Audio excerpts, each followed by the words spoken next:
நடிகர் ராஜ்குமார் இருக்கார்லையே அவரை கடத்துறாங்க, வீரப்பன் கடத்துறாப்புல. கடத்தி கொண்டு போகிறாங்க. உடனே தகவல் கிடச்சிருச்சு. நைட்டாக நானும் போயிட்டாங்க.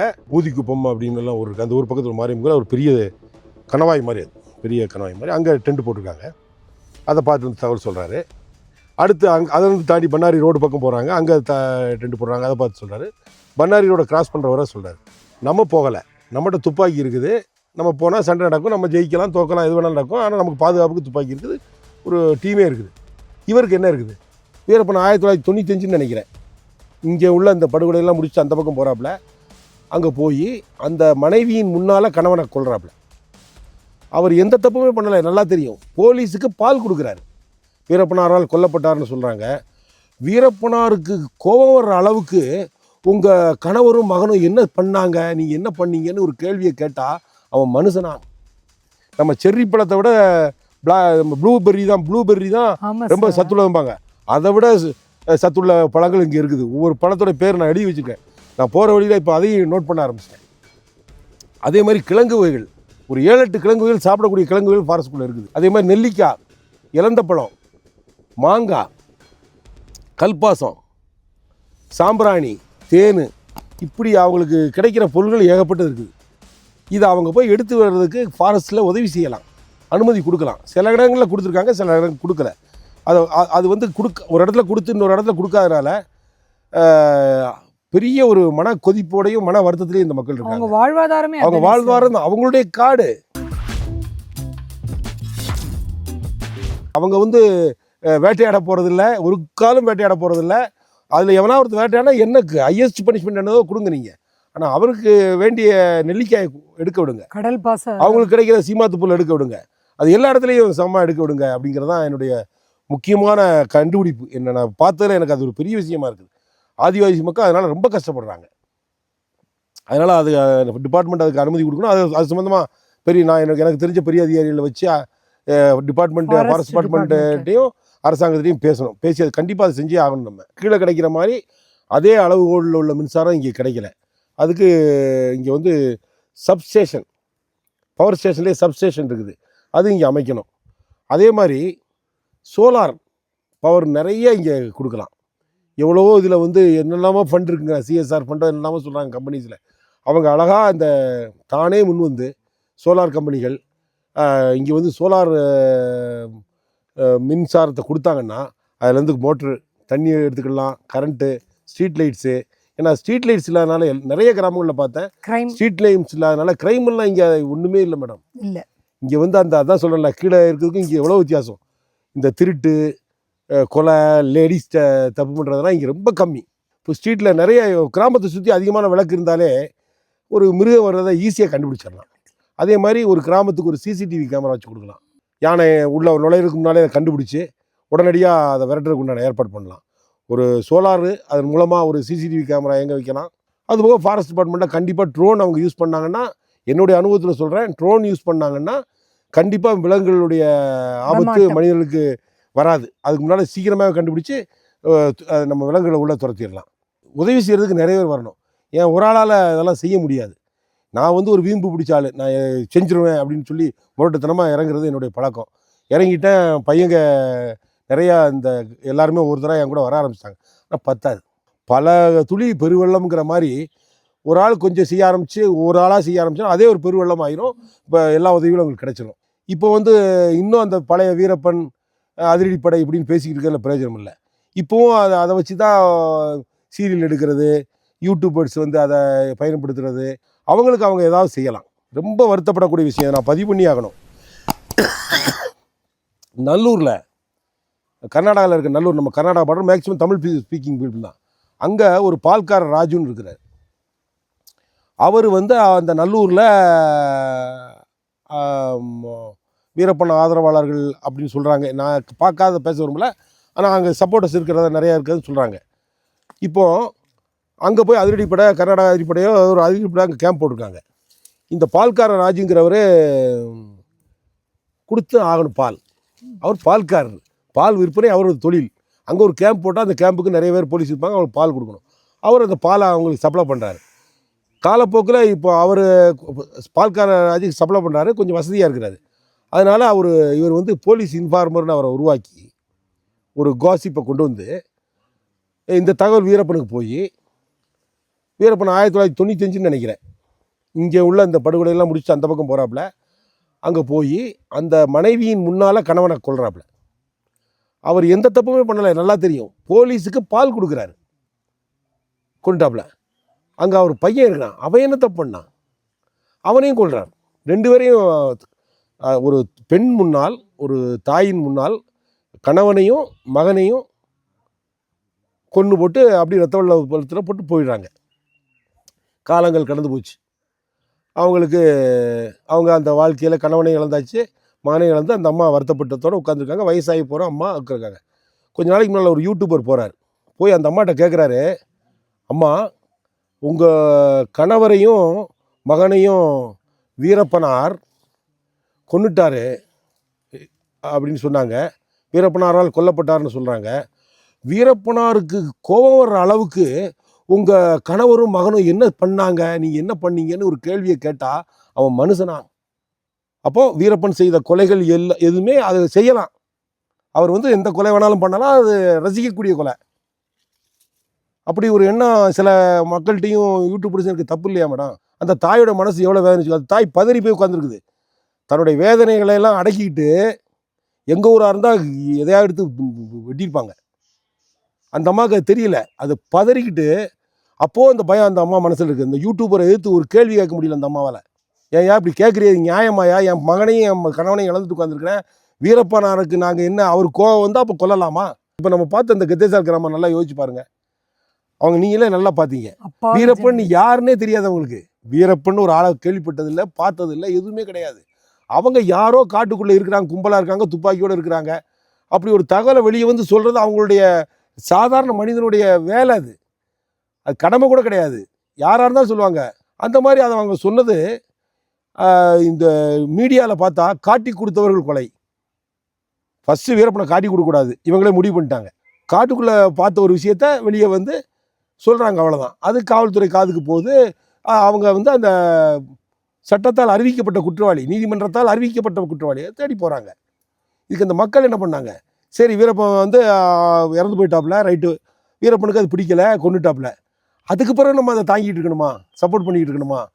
காட்டுக்குள்ளே வாழ்ந்தாகணும், அதனால் காட்டி கொடுக்குறவங்க கொலை பண்ணான்னு அவன் சைடில் ஒரு நியாயம் இருக்குது. அவன் சைடில், நம்ம பக்கம் இல்லை, சட்டத்துக்கு அது நியாயம் இல்லை. ஆனால் வீரப்பன் தனக்குள்ளே நினச்சிட்டாப்புல தான் வாழணும். அப்போ நம்மளை யாரும் காட்டி கொடுத்துடக்கூடாது. அப்போ இதுக்கு ஒரே வழி, காட்டி கொடுக்குறவனை இல்லைன்னா காட்டி கொடுக்க சந்தேகப்படுறவனை கொலைப்படுறது. வீரப்பனுடைய நியாயம் அது, சட்டத்தோட நியாயம் அது இல்லையே. இன்ஃபார்மர்ஸ்ன்னு சொல்கிறாங்க. இன்ஃபார்மரை அவருக்கு தகவல் சொன்னதுனால வெட்டினாங்கன்னு. அப்படி எல்லாம் கிடையவே கிடையாது. நம்ம பழக்கப்படுறோம், அவங்க சாதாரணமாக நம்ம மேலே நல்ல அபிப்பிராயம் வச்சுருக்காங்க. அதனால் அவங்க காட்டில் பார்த்த புது விஷயத்தை நம்ம சொல்கிறாங்க. அவங்கள இன்ஃபார்மர்னு நம்ம சொல்ல முடியாது. அவங்க நமக்கு நம்பிக்கைக்குரிய மக்கள், அவ்வளோதான். பப்ளிக் தான் இருக்கிறாங்க. இப்போ நீங்கள் கெத்தேசாலில் பார்த்ததெல்லாம் மக்கள் தான், பப்ளிக். நம்ம பழகிறதுனால அவங்க நம்ம மேலே நல்லா பழகிறதுனால அவங்களும் நல்லபடியாக நம்மகிட்ட நடந்துக்கிறாங்க. அதுக்கு பிறகு நம்ம இன்ஃபார்மர்னு ரெடி பண்ணுறோம் இல்லையா, அது மெயின் ஆப்ரேஷனோட சேர்ந்தது. இப்போ கூட உங்கள்கிட்ட என்னோட பெஸ்ட் இன்ஃபார்மன்ஸில் ஒரு ஆள் சொல்லி திருப்பதின்னு உங்கள்கிட்ட நான் இன்ட்ரடியூஸ் பண்ணேன். அவர் இல்லை, அவர் இறந்துட்டார் 2 நாளைக்கு முன்னால். அவர் நேற்று அதிகாலையில் 26 குடியரசு நாளில் நடுராத்திரி 12:06 அவர் இறந்துட்டார். அது கேள்விப்பட்டு நான் மதுரைக்கு போயிட்டேன், எங்கள் ஊருக்கு போகிறதுக்கு சங்கரன் கோயில் போயிட்டுருக்கிறேன். மதுரை கிராஸ் பண்ணும்போது எனக்கு தகவல் கிடைக்குது. உடனே தகவல் கொடுக்குறாங்க, அவர் சிவனப்பாவும் அவருடைய மரும சிவசாமியும் தகவல் கொடுக்குறாங்க. நான் போகிறதுக்கு மனசு இல்லை, வீட்டுக்கு போகணும், ரொம்ப நாள் ஆச்சு, ஊருக்கு போகணும். ஆனால் மனசில் திருப்பி வந்துட்டேன். அவர் இல்லை. என்னுடைய நட்புக்காக நான் பழகிற விதத்துக்காண்டி அவங்க இன்ஃபார்மராக மாறுறாங்க. அவங்க அந்த மாதிரி ஒரு நிறைய இன்ஃபார்மன்ஸ் இருக்காங்க. ஆனால் அதில் நிறைய பேர் இப்போ உயிரோடு இல்லை. ஆனால் அவங்கள பற்றி நான் எழுதுகிறேன் என்னுடைய புக்கில். எழுதும்போது ஒவ்வொருத்தரும் செய்த வேலைகளை பார்க்கும்போது இந்த அப்பாவி மக்கள் எவ்வளோ தைரியசாலிகளாகவும் எவ்வளோ நன்றி உணர்வு உள்ளவங்களாக இருக்காங்கன்னு அப்போ தான் தெரிய வருது. உதாரணத்துக்கு ஜடையன் இங்கே ஒரு ஜடையன் இருக்கா, ரொம்ப என்னோட பெஸ்ட், அவர் தான் நம்பர் 1 இன்ஃபார்மன் இந்த கெத்தேசால் ஜடையன் தான். அடுத்த இன்னொரு ஜடையன் தரசரெட்டிங்கிற ஊர், திம்பத்துலேருந்து உள்ளே போகணும், அந்த அரசின் ஊர். அவர் ராஜ்குமாரை, அவர் நடிகர் ராஜ்குமார் இருக்கார்லையே, அவரை கடத்துறாங்க, வீரப்பன் கடத்துறாப்புல. கடத்தி கொண்டு போகிறாங்க. உடனே தகவல் கிடச்சிருச்சு. நைட்டாக நானும் போயிட்டாங்க. ஃபாலோ பண்ணி போகிறேன். திரும்பி வர சொல்லிட்டாங்க. ஏன்னா அவங்க மிஸ்ஸஸ் வந்து பர்வதம்மா வந்து கர்நாடகா கவர்மெண்ட் சிஎம்கிட்ட சொல்லி எந்த அதிரடிப்படையும் உள்ளே போகக்கூடாது, என்னுடைய கணவருக்கு உயிர் காப்பாத்தான்னு சொன்னனால அவங்க எல்லாரும் ஒத்துக்கிட்டு உடனே எங்களை வாபஸ் வாங்கிட்டாங்க. நான் திரும்பி வந்துட்டேன். ஆனால் அதுக்காண்டி வீரப்பனை கண்டுபிடிக்காம இருக்க முடியாது. அவன் லொக்கேஷனை கண்டுபிடிக்கிறது எங்களுடைய வேலை. நாங்கள் உள்ளே போகல, ஆனால் கண்டுபிடிக்கணுமே அப்படிங்கிறதுல அங்கே உள்ள என்னோட இன்ஃபார்மெண்ட்ஸை இது பண்ணுறேன். அதில் ஜடையன் ஒரு ஆள், இந்த தடசரெட்டி ஜடைன்னு சொல்லுவாங்க. அவர் போய் பார்த்துடுறாரு, வீரப்பனை ஃபாலோ பண்ணிட்டு போய் பார்க்குறாரு. அவர் செல்லான்னு ஒரு இன்ஃபார்மெண்ட்டு, இவங்கெல்லாம் போய் பார்த்துடுறாங்க. கீழே இறங்குறதுக்கு முன்னாலே அவங்க கிராஸ் பண்ணி மலையை விட்டு அவங்க கீழே இறங்குக்குள்ளே அவங்கள பார்த்துறாங்க. அங்கே துப்பாக்கியோட சென்ட்ரியோட இருக்காங்க. இவங்களுக்கு பயமாகி பக்கத்தில் பார்த்தாங்க துப்பாக்கியோட. ஆனால் நல்ல வேளை அவங்க கண்ணு படல. ரிட்டர்ன் ஆகி வந்து தகவல் சொல்லிட்டாங்க. அடுத்து அவங்க போகிறத ட்ராக் பண்ணுறாங்க. அடுத்து அவர் கருணராயன் கோயில், அந்த ஒரு மாரியம்மன் கோயில் இருக்குது, அங்கே ஒரு கீழே ஒரு பெரிய மாரியம்மன் கோயில் இருக்குது. அந்த பூதிக்குப்பம் அப்படின்னுலாம் ஒரு இருக்குது. அந்த ஒரு பக்கத்தில் ஒரு மாரியம்மன் கோயில், ஒரு பெரிய கணவாய் மாதிரி, அது பெரிய கணவாய் மாதிரி. அங்கே டென்ட் போட்டிருக்காங்க. அதை பார்த்து வந்து தகவல் சொல்கிறாரு. அடுத்து அதை வந்து தாண்டி பண்ணாரி ரோடு பக்கம் போகிறாங்க. அங்கே டென்ட் போடுறாங்க. அதை பார்த்து சொல்கிறாரு. பண்ணாரி ரோடை கிராஸ் பண்ணுறவரை சொல்கிறாரு. இவர் இப்படி சொல்லிக்கிட்டே இருக்காரு. இப்படி சொல்லணும்னா அவர் எவ்வளோ க்ளோஸாக வீரப்பனை வாட்ச் பண்ணணும்னு பாருங்கள். போகிறாரு. அவர் ஒரு ஆதிவாசி தான், ஒரு பழங்குடியினத்தை சேர்ந்தவர், ஆதிவாசி. இவ்வளவும் செய்கிறாரு. எனக்கு மனசுக்குள்ளே ஒரு உறுத்தல். நம்ம போகலை, நம்மகிட்ட துப்பாக்கி இருக்குது, நம்ம போனால் சண்டை நடக்கும், நம்ம ஜெயிக்கலாம், தோக்கலாம், எது வேணாலும் நடக்கும். ஆனால் நமக்கு பாதுகாப்புக்கு துப்பாக்கி இருக்குது, ஒரு டீமே இருக்குது. இவருக்கு என்ன இருக்குது? எந்த விதமான ஒரு ஆயுதமும் இல்லை, அவருக்கு அது தேவையும் இல்லை, அரசாங்க சம்பளமும் இல்லை. அவர் எனக்காண்டி இதை இவ்வளவு செஞ்சார். ஏன் செஞ்சார்? உயிரை வெறுத்து போகிறாரு. எனக்கு ரொம்ப மனசுக்குள்ள ஒரு ஒரு குற்ற உணர்வு. அவர் பார்த்து வந்து என்கிட்ட சொல்கிறாரு, இந்த மாதிரி பண்ணாரி ரோட்டை தாண்டிட்டாங்க சார் அப்படின்னு சொல்கிறார். பண்ணாரி ரோட்டை தாண்டிட்டாங்கன்னு சொல்லிட்டு சொல்கிறாரு. எனக்கு அவர்கிட்ட கேட்குறேன், ஜடையா நீங்கள் வந்து இந்த மாதிரி போகிறீங்களே, உங்களுக்கு வீரப்பன் பாட்டானா என்ன ஆகுறது? உங்களை கொன்றுவானா? நீங்கள் பாட்டு போகிறீங்க, என்ன இப்படி பண்ணுறீங்க? எனக்கு கொஞ்சம் பயமாக இருக்குது, எனக்கு கொஞ்சம் வருத்தமாக இருக்குது. உங்களுக்கு எதாவது ஆயிடுச்சுன்னா உங்கள் குடும்பத்துக்கு நான் பதில் சொல்லுமே. அப்போ சொல்கிறான், அவன் அந்த வார்த்தையை சொன்னால் பாருங்கள், ஒரு ஆதிவாசியுடைய அந்த தனித்தன்மை, இந்த காட்டுக்கும் அவங்களுக்கும் உண்டான அந்த ஒரு தொடர்பு. அவங்க எங்கள் ஊரில் தாயா பிள்ளையா பழகிறாம்பாங்க. அந்த தாயா பிள்ளையாக இந்த காடும் இந்த வனவிலங்குகளும் அவங்களும் பழகுறாங்க. அதனால தான் இந்த வனத்திலேருந்து அவங்கள பிரிக்க வேண்டாம், அதில் உள்ள பொருட்கள் ஏதாவது நெல்லிக்காய் அவங்க எடுத்துக்கிட்டோம் அப்படின்னு சொல்லி நான் அரசாங்கத்தை கேட்குறது அதுக்கு தான். அவர் ஜடைன்னு சொல்கிறாரு, இந்த மாதிரி பயமா இல்லையான்னு. ஐயா, இங்கே நீங்கள் பார்க்குற இந்த மலையும் இந்த மரமும் செடி கொடி இங்கே இருக்கிற அத்தனை மிருகம் எல்லாமே என் கூட பிறந்தவங்க. அவங்க ஒரு நாளைக்கு ஒருபோதும் என்னை காட்டி கொடுக்க மாட்டாங்க. ஒரு நாள் கூட அவங்க என்னை காட்டி கொடுக்க மாட்டாங்க. அந்த நம்பிக்கை எனக்கு இருக்குது. வீரப்பனால் என்ன கண்டுபிடிக்க முடியாது. ஏன்னா இது வீரப்பன் காடு கிடையாது, இது எங்கள் காடு. அப்போக்காலிப்டஸ் அந்த படம், ஆமாம் ஞாபகம் இருக்குது. அந்த படத்தில் அந்த ஹீரோ அவனை விரட்டுவாங்க. இன்னொரு குரூப், அதுவும் ஆதிவாசி குரூப் தான், விரட்டுவாங்க. ஓடி ஓடி தப்பிச்சு கடைசியில் அவனுடைய பார்டரில் கால் வைப்பான். அப்போ அவன் திரும்பி பார்ப்பான். திரும்பி பார்த்து அவங்களுக்கு சவால் விடுவான், இது என்னோட காடு, முடிஞ்சா பிடிச்சிப்பாரு அப்படிமா. அதே ஞாபகம் தான் ஜடையன் என்கிட்ட சொல்லும்போது எனக்கு ஞாபகம் வந்தது.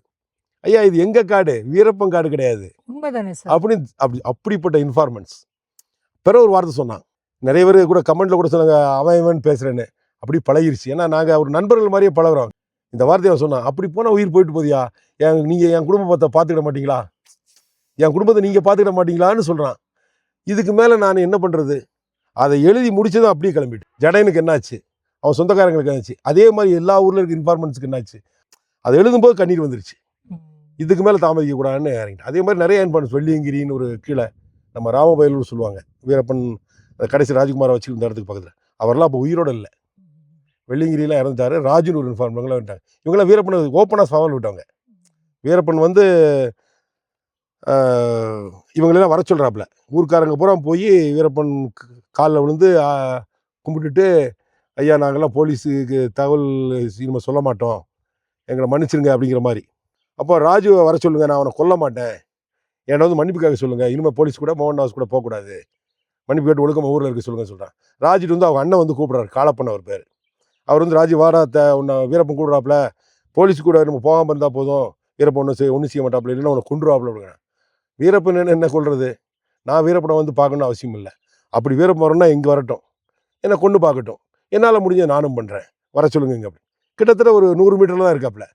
ஆனால் ராஜு பக்கத்தில் யாருமே போகலை. அந்த மாதிரி இன்ஃபார்மெண்ட்ஸ் அவங்க சொந்தக்காரங்க, அதுபோக இந்த மக்கள், இவங்க காட்டுற அன்பு, எனக்காண்டி உழைச்சது, ஹெல்ப் பண்ணது, அதெல்லாம் நம்ம நன்றியோட நினைவு கூர்ந்து பார்த்து இந்த உதவிகளை நம்ம செய்யலைன்னா அப்புறம் நிச்சயமா சார். நம்ம உயிரோட சுகமா நகரத்தில் வாழ்ந்து பிரயோஜனமே இல்லை. கடவுள் மன்னிக்க மாட்டார். இப்போ நானும் காட்டுக்குள்ள இப்போ உங்களை மாதிரி நிறைய வீரப்பன் ஸ்டோரிஸ் பண்ணும்போது அதில் வந்து நிறைய விஷயங்கள் அதில் பொதிஞ்சிருக்கு. ஸோ இப்போ நீங்கள் இத்தனை வருஷமாக வந்து காட்டில் தான் உங்களுடைய இளமை காலம் முழுசையும் கழிச்சிருக்கீங்க. நீங்கள் இல்லை, அசோக்குமார் சார் ஆகட்டும், நிறைய போலீஸ் ஆஃபீஸர்ஸு. இப்போ நீங்கள் வந்து மிஸ் பண்ணுறீங்கன்னு சொல்லிட்டு இப்போ எனக்கு அங்கே இருக்க முடியலன்னு கூட இங்கே நான் வரேன் அப்படிங்கிற மாதிரி கூட இதை எடுத்துக்கலாமா சார்? எனக்கு என்னுடைய புக்கே மேற்கு தொடர்ச்சி மலை சம்மந்தப்பட்டது தான். காடு வந்து ஆரம்ப காலத்திலேயே குழந்தை பருவத்திலேருந்தே பிடித்தமான ஒன்று. பொதுவாக சொல்கிறாங்கன்னா காடுங்கிறது என்னை பொறுத்தவரை கடவுளுடைய சிறப்பான படைப்புன்னு சொல்லலாம். த பெஸ்ட் ப்ரொடியூஸ் ஆஃப் இயற்கை. ஆமாம், காடுங்கிறது இந்த ஃபாரஸ்ட்டு. அது வந்து ஆச்சரியங்கள் அடங்கியது, அதிசயங்கள் அடங்கியது, ஆனால் ஆபத்தானது கிடையாது. எந்த மிருகமும் எந்த மனிதனையும் தாக்கணும்னு நினைக்காது. அது ஒதுங்கி போக தான் நினைக்கும். ஏர்லி மார்னிங் ஃபஸ்ட்டு சன்ரைஸில் அந்த காடு எப்படி இருக்கும், சன்ரைஸ்க்கு முன்னால் அந்த காடு எப்படி இருக்கும், சன் செட்டில் எப்படி இருக்கும், அதெல்லாம் விவரிக்க முடியாத அழகு.